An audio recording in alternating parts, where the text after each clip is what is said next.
Regardless of how you feel about the fights and the arguments and the drama depicted on reality TV, the genre has become a multi-billion-dollar industry.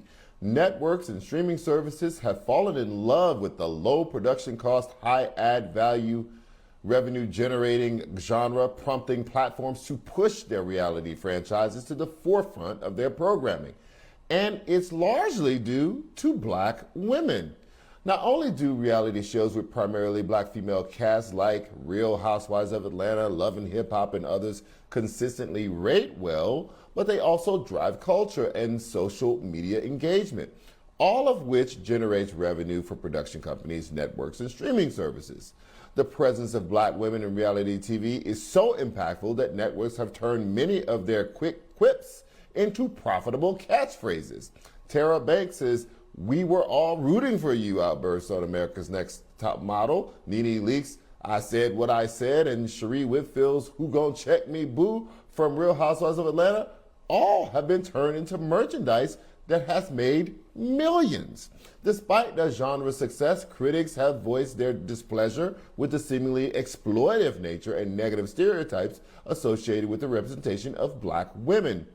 Many feel that the angry, ill-informed, hypersensitive narrative in which many black reality TV stars are portrayed negatively impacts black women as a whole. Conversely, reality TV has launched or furthered the careers of several black women to newer heights. Cardi B was introduced to the world through Love and Hip Hop before her rise to hip hop stardom. Before becoming a music and movie star, Jennifer Hudson made a name for herself on American Idol. Also, Candy Barris of Real Housewives of Atlanta used the show as a platform to promote several of her Atlanta-based businesses. But is the exploitation of black women a fair exchange for the success of a few? Joining us to discuss is business and political consultant Tara Dowdell and professor of media and political affairs at George Washington University, Dr. Imani Cheers. So, Tara, help us to get into this. I mean, I'm not a big reality TV watcher, but when I do watch it, I'm a bit conflicted by it because, on the one hand, these people are working. This is fair work. They understand what they're getting into, and they do the job, and they get paid for it. On the other hand, the image that it portrays can be problematic. How do you see the role of reality TV in the portrait and the myth making about black people, particularly black women? Well, I think there's a trifecta that we see at work with reality TV. Number one, it's the reception, right? One thing that people don't talk about is it's not just what the folks do on TV, it's how it's perceived by the audience. There's a racial double standard that occurs. You'll see white women who have a bad moment or who behave badly on reality TV, and it's perceived one way. When black women do it, it's completely viewed through the lens of the stereotype, even if it's just an isolated incident. So that's one element of it. The second element of it is that the way the producers, I was on a reality TV show, I was on The Apprentice, and back in the day, obviously before the mess that occurred, but I was on the show and I wasn't seen very much because I didn't give them anything that they could edit because I was hyper aware of myself, my behavior, and the values and expectations that I had for myself. But I will say that they do look to edit you in a way that takes maybe one sliver of your personality or one element of your personality that they believe makes for good TV. And then I would say the third issue, the trifecta that I talked about, is that we are the culture. Black people are the culture. Black women are the culture. We drive the culture. And so while you mentioned, these franchises are making billions of dollars, the industry is making billions of dollars, black women, for the most part, are not seeing a lot of that money.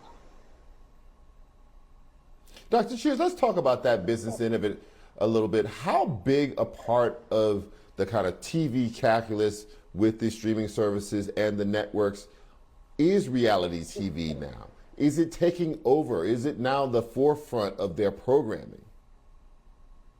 Absolutely. I mean, we're seeing at this point that we've seen reality television is a cash cow. It is easy to produce. You have minimal editing. You have minimal production value. And we're seeing that it is really the cornerstone. If you go back to the original, I like to think of Real World as the original reality television show. And we had a woman by the name of Heather B, which is one of the contestants and the cast members on that show. And she was easily and very quickly portrayed as the angry Black woman. And that Real World has become a multi-billion-dollar industry that has paved the way for, as my colleague mentioned, The Apprentice, as we saw in the clip leading up to our conversation, a number of shows. Bravo in particular as a network is making billions of dollars off of not only Black women, but this reality show aspect. And the reality is that they can do that.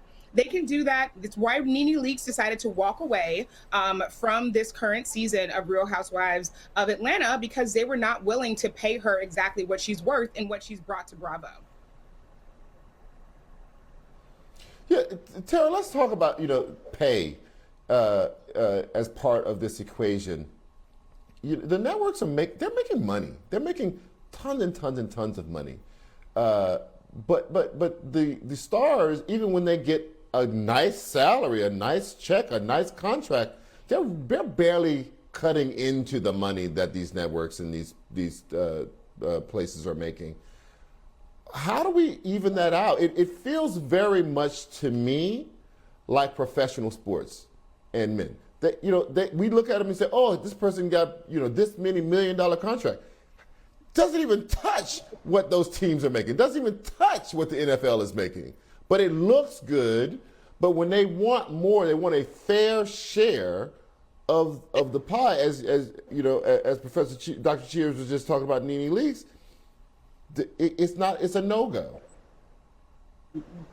And that's an apt analogy, the sports analogy, because it is very much like that. And frankly, it's a microcosm of the whole society. It is the ongoing theft of our contributions, our intellectual property. We're building these franchises, and not just reality TV. Like I said, it's a microcosm. We are building these franchises. We drive the culture, and then we don't benefit from the wealth that's created. And in fact, oftentimes we are criticized for when we use Black English vernacular or African American vernacular. We're criticized for it, and then you see it being used by people later on T-shirts and sold throughout. And so reality TV is just another symptom of the larger issue. And so for me, how do we solve it? Well, I am less interested. I'm a small business owner. I am less interested in having a seat at the table these days.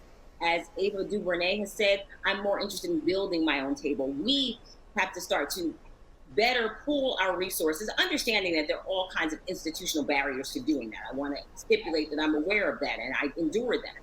But we do, as a community, we have to come together and we have to withhold, right? We have to withhold. You see it happening on TikTok with Black influencers leaving the platform. We're not getting the same pay, right, across platforms. We have to be willing to walk away from the table and make those efforts to build our own table. Nene Leakes is a valuable commodity. I am also, like you, conflicted about reality TV. I don't watch a lot of it. But these women are valuable commodities, and we have to know our worth, and we have to be willing to walk away, because if we don't, they will continue to exploit us. Know our worth. Ms. Dowdell and Dr. Yes. Ms. Dowdell and Dr. Cheers. Dr. Cheers snuck that one in on me to make sure she got that in. Thank you both for joining me tonight and educating me about the world of reality TV. I really feel smarter about this right now. Thank you guys so much.